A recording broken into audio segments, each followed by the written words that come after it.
Well, every once in a while, a book comes across your desk that is very unique, and I was grabbed from page one. That is the case with the book by Laura Carney called My Father's Lists, How Living My Dad's Dream Set Me Free. And it's a great pleasure to welcome the author of that book, Laura Carney. Laura, hello there.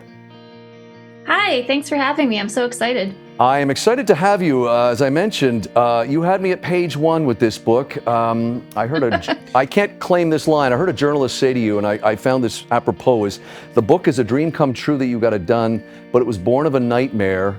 You pick it up from there and the story behind My Father's List. Thank you. So my father was killed by a distracted driver, a teenager making a phone call when I was only 25. And I didn't really fully comprehend at that age how to cope with the grief and also over the trauma of that event. So I sort of just kept going, and I leaned on my boyfriend, who's now my husband, who got to meet my dad one time, thank goodness. And from that point forward, I really just became almost a workaholic. I just thought I just want to seem like a normal adult, even though this very extraordinary thing has happened to my family. And by the time I was 35, I discovered advocacy, and I started working with safe driving groups to try to help people understand why this phenomenon has become so enormous. And eventually, when I got married, I felt so much better about my dad not being there to walk me down the aisle, because I had turned my journalism into that advocacy and used the platform I'd built. By then, I was working in national magazines in America. And basically, 6 months after I walked down the aisle, my brother made the most extraordinary discovery, which was it turned out to be my dad's bucket list, and we didn't even know he had one. And as soon as we saw it, my husband said exactly what I was thinking, which was, this is your book. This is how you're going to honor your father. And, hopefully maybe raise some awareness too. It's so interesting because you take this bucket list on. Your dad writes it when he's 29, I believe, and you and your brother go, okay, he accomplished 6 so far, and you look at it, and it's such an amazing list, because every one you tackle that I read about in your book, it comes with some background about yourself and the struggles that you went through, and it's everything from skydiving, of course, bucket list stuff, but it's also like planting watermelon seeds or driving a Corvette and the meaning behind that.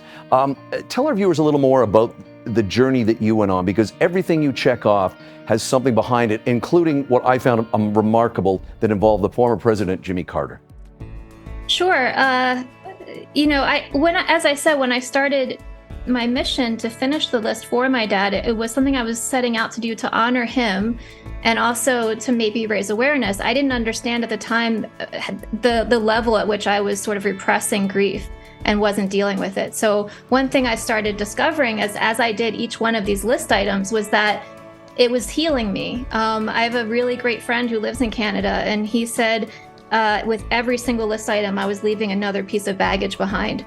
So as I'm learning how to, not really learning, but remembering how to have fun with my dad on each of these dreams that he had, like grow a watermelon, which I thought I was going to fail at because I worked in the city and I never grew anything, and it turned out to work out. And, like talk with the president. That one actually was accomplished with the help of my Canadian friend. His name is Arthur Milnes, and he was a speechwriter to your prime ministers. And we just by happenstance ended up at the hotel at the counter in Plains, Georgia, at the very moment that Art had gotten there. And we befriended him, and we talked to him for 3 hours about Jimmy Carter in the parking lot.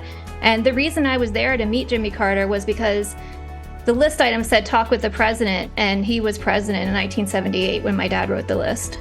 Also, I think, as you said, I mean, the title of the book about your dad's dream setting you free, you kind of rewrote the narrative, no longer the victim, and feeling the freedom. And I have to say, your book ends, I'm not giving anything away by any means, but I loved that in your epilogue at the end of the book, you talk about the journey you're on and how it just seems to bring other people toward you and gravitate. And I look at things that people do to get through their grief. You meet a gentleman whose husband Nelson passed away suddenly, and so his journey is to not only go to where they had planned to go for their honeymoon, but he's going to try to visit every city named Nelson in America. Or you meet another gentleman who lost his son, who plans to play catch. And you were part of this, play catch with like 300 strangers. I just found it so touching the way people deal with grief and try to pull a positive out of that? Because you also said, I love this line, that there's an emotion more expansive than grief, and that is love.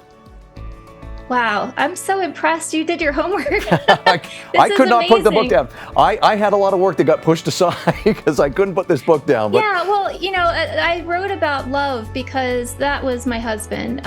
He was my boyfriend at the time when my father died, and he helped me through it. He helped me survive it. Even though he had only known me 3 months, he knew this was an emotional process, that grief wasn't who I had become. It was a thing I was working through, and he knew that person who he fell in love with was still there underneath. And I really do think when someone dies in a tragic way, people become afraid. They don't know what to say. They don't know what to do. And really all you have to do is just be there and just make the person understand that I'm here for you. Whatever you need, I'm here. Like, just your very presence does it. it is a lovely book, and I'm happy to say you informed me that I was wondering when it was coming out in Canada. It's out in the States, but that it's available on Amazon, and you said it's doing very well with Canadians. That's great to hear, Laura.